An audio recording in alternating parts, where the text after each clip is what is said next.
Hey guys, Nina here, welcoming you to another reading from the Ladies of Horror Picture Prompt Monthly Challenge, hosted by Elaine Pascal on her channel, The Godmother of Horror. If you'd like to read along or read previously published pieces, please visit spreadingthewritersword.com or ladiesofhorror.com. In the meanwhile, enjoy the reading.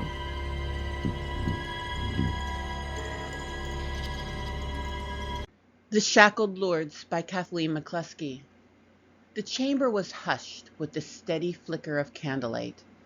Its glow clung to a figure of a woman in flowing stone robes, her head bowed, her beauty caught somewhere between mourning and serenity.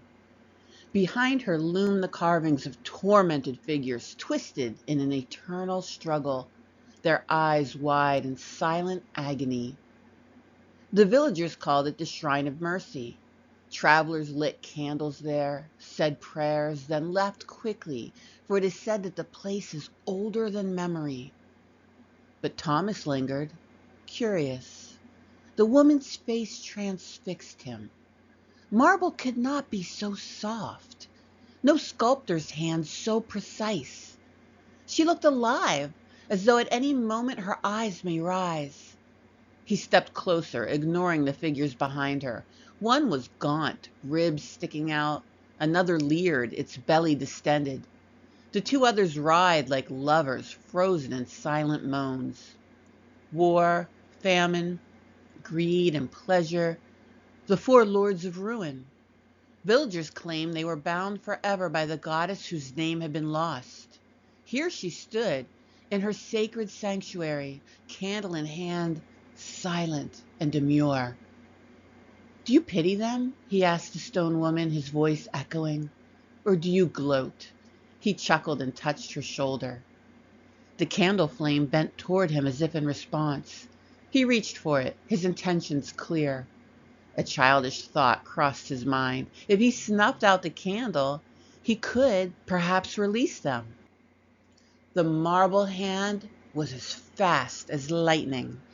Her fingers curled around his wrist with the grip of a warrior, iron hard and unyielding. His cry broke the silence, then faded into the echo like so many before him.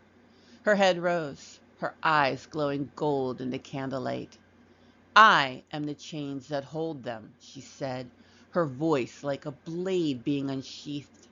The chamber trembled, dust fell from the ceiling. "And every fool that seeks their freedom only feeds and strengthens their prison." Thomas tried to struggle against her grip, but it was stronger than time. The robe of marble began to split and crack, revealing armor underneath, lacquered black with carved runes that glowed like embers. It reflected the flame. Her hair spilled loose, no longer frozen, flowing like molten obsidian. She was no mournful saint. She was a goddess forged in war. He pleaded and tried to pull away. He offered loyalty, riches, devotion, and worship, but the goddess only tightened her grip. "I have money. I have riches. Let me live and it's yours." "Greed is chained. You shall join his ranks." She pulled him closer, her free hand seizing his throat. Her eternal flame lifted above her. The candle floated and flared white hot as Thomas's screams echoed. Stone began to spread from her touch, crawling over his skin. He kicked, he clawed, but the stone hardened, locking each joint and freezing terror into place. His eyes bulged, his mouth stretched wide, and then he was silent. The wall behind her groaned. Stone split and shifted, making space. A new faded figure appeared behind the lords. Another prisoner, bound in eternal agony. The goddess released a long breath.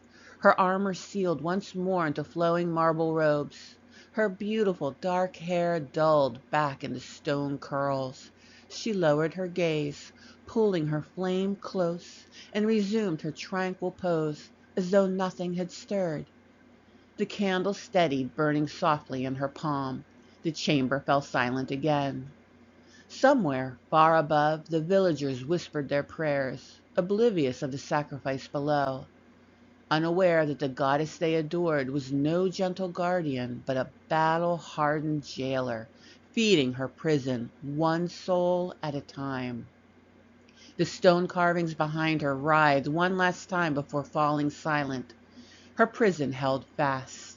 She was back in her marble tomb, waiting for the next traveler to attempt to release the Lords of Ruin.